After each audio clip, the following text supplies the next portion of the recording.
In this video, we are going to have introduction to Adobe Illustrator. Illustrator is another Adobe software, and it is also a very huge and important software like Photoshop. Before I start and talking about the interface in Illustrator, I want to tell you like a little bit the difference between Photoshop and Illustrator. Photoshop is a raster-based software, which it gives you a lot of features and option to work with photos and edit them. But the downside is that if you scale it up or down, it will lose its own quality. So you have to think in advance about the size that you want to work within Photoshop. But the strength part of Illustrator is that it is a vector base. It means it won't lose its quality when you scale down or up the design.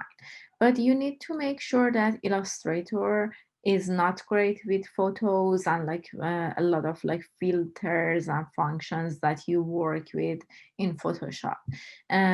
So Illustrator is a great software for creating different illustration or designs from scratch. Okay, let's start and take a look at the interface in Illustrator. So when you open the software, so many similarities between Photoshop and Illustrator because they're just part of the same category. They are part of the same company. There are different software from same company. So many commands and functions are similar. So you have the option for create new or open.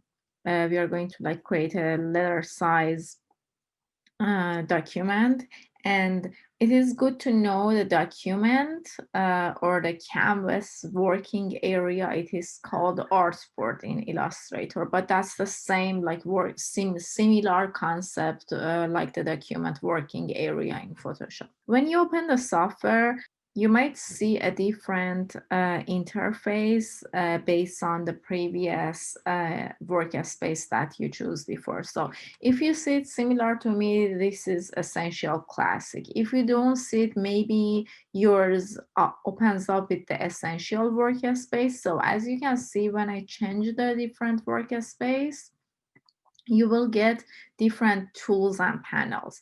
That's the same thing like Photoshop. You had the option to choose between different workspaces, and you also have the main menus that you can see. You had those in Photoshop too.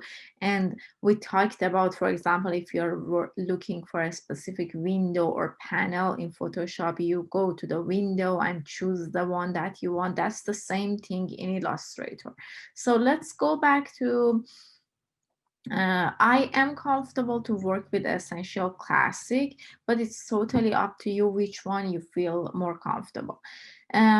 Again, like Photoshop, you will have the toolbar on the left side. You will have the top menu, and also here there is another menu that it is called controls here. If you don't see it, you can go to the window and choose control. You will see here is checked for me because I'm working in Essential Classic. But for example, if your workspace is Essential, you don't see control, but you can always go to the window and check it, and it brings the control option for you, okay? But also control is like the menu option in Photoshop. So the options are changing based on the tool that you choose. But also, if you don't work in the Essential Classic, if you work in the Essential, and if you don't want to bring the control, another really helpful panel that works the same is called Properties. And basically, if you work here with Essential workspace, you will see the properties on the right side, this panel.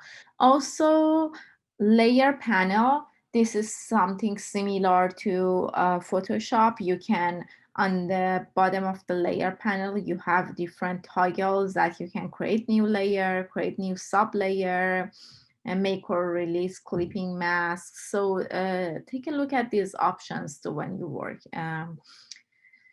with layer. One thing that you need to know when you, so by default it has the first layer and I draw my shapes. But for example, if I go and like click another, create another shape, so you can see everything is like added to the layer one. It creates like different like sub layers for me, which is, this is not a great way to work in Illustrator. You need to make sure that like every shape or path should go into different layers, then you won't be confused.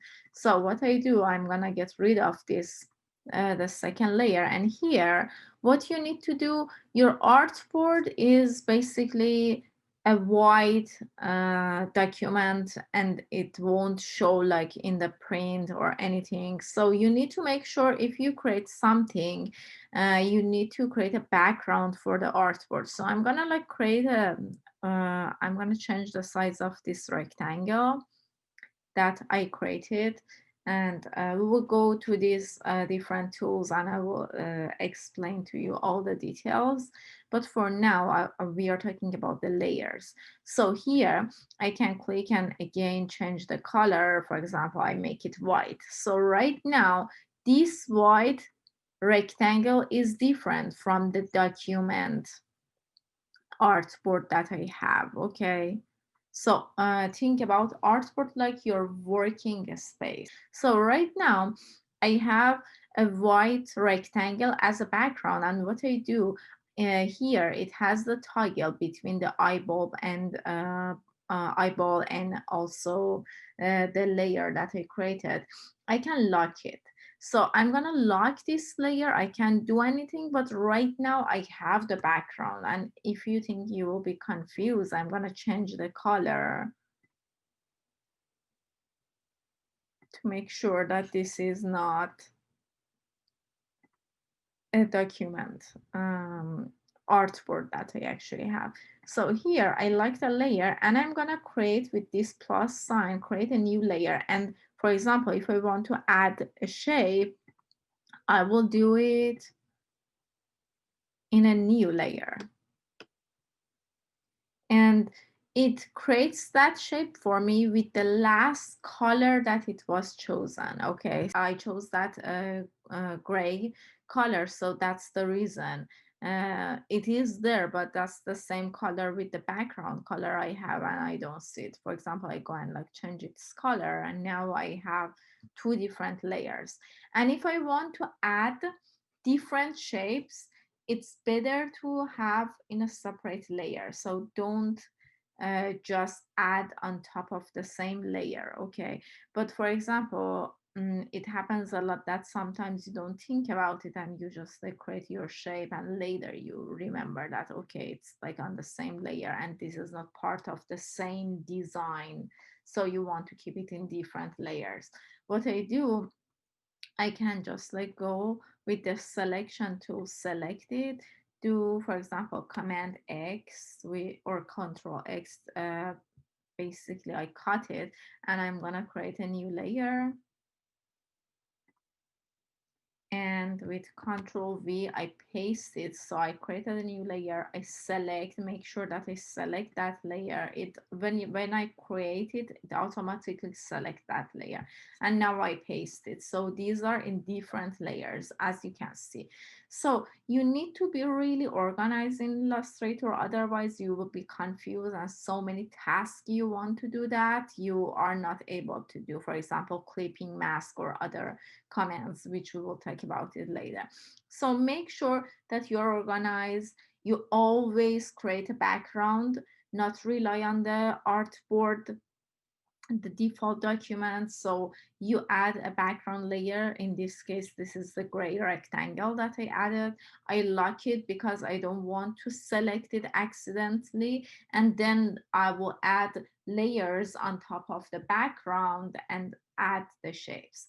Also, never leave it like layer one, layer two, layer three, because you're going to have multiple layers and you will be confused. So you need to double click and rename layers. Okay. even like for layer 2, layer 3, make sure that you rename them and you know which one you are working it later. When you want to make changes in a complex design, you are able to find them easily. Some tools, if you hover over, you will see it is like a little triangle on the right side, and it means like it has sub tools. That tool has like other underneath like categories of different tools, so you can right click on them and take a look at those and explore more about them. Okay.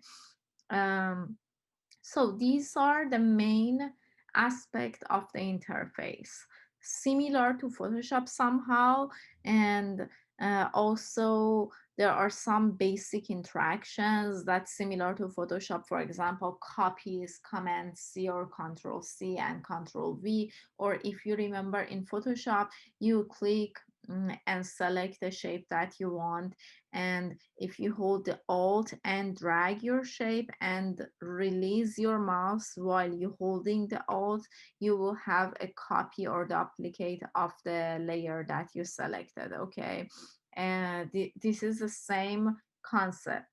And the other thing is that when you have multiple layers, some as and obviously you will have a lot when you work in Illustrator. Later, if you're looking for different layers, by clicking on them, if you want to see them in the layer panel, and if you have multiple, take a look at this like a small rectangle, the red one. It says like indicates the selected art or selected path. Okay, so this is one way to help you. For example, here I select this one and you see like now it's like a green, indicates selected layer or shape. Okay, so this is one way to help you to find them in the layer panel. Take a look at these small squares to see which one you are selecting.